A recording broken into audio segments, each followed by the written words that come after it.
Do you remember a time when your work felt meaningful, your relationships felt vital, and you had a clear sense of where you were headed?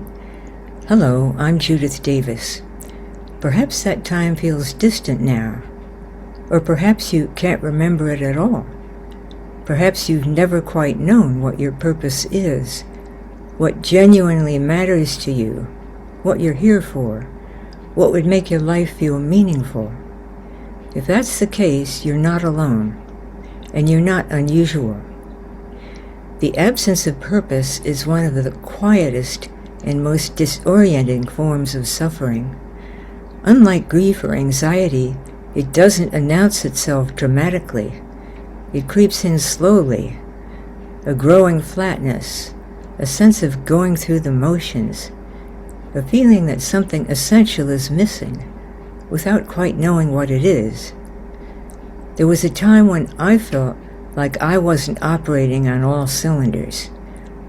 It was for a different problem that's now been resolved, but I remember how it felt, that something essential was missing without knowing what it was. Two paths to the same place.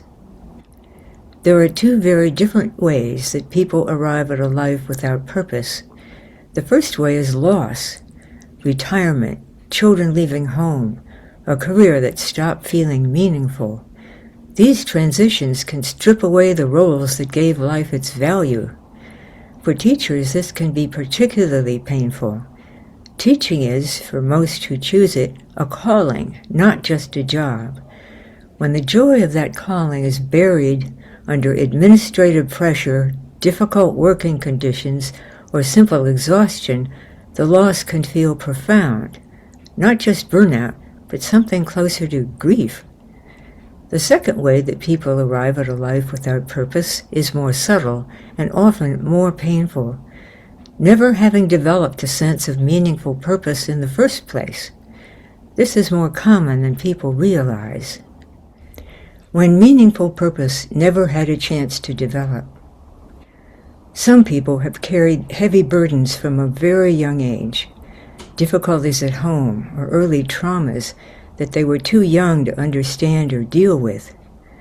Some of these burdens they're aware of.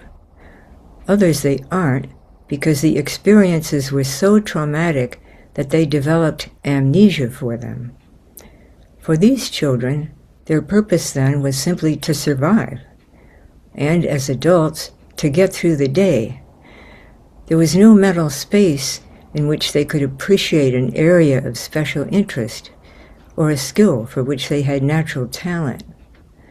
As a result, these individuals have grown into adults who function adequately and sometimes very well, but who lack the pleasure of having a meaningful purpose.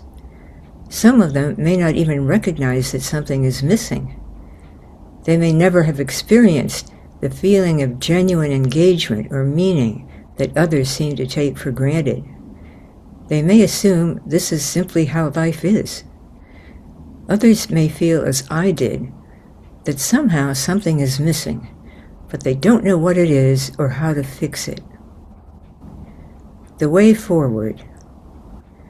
Whether you've lost your sense of purpose or never fully found it, the pathway forward is the same. Purpose needs to be uncovered, freed from the accumulated weight of stress and unresolved feeling that's been obscuring it. Creating a new mental pathway, one that gradually diminishes that accumulated weight, can restore the inner conditions that allow for a meaningful purpose to emerge. For those who've lost their purpose, it can return, or a new one may appear. For those who never found it, it can emerge for the first time. Either way, the change can be profound. My problem got resolved as I created my own new mental pathway. I can show you how to create yours. Just click the link in the pinned comment below. If you already have an inner guide and would like to join our online community dedicated to supporting individuals who are using the inner guide in their lives, just email me at drdavis@emotionalcomfort.com. and I'll send you the link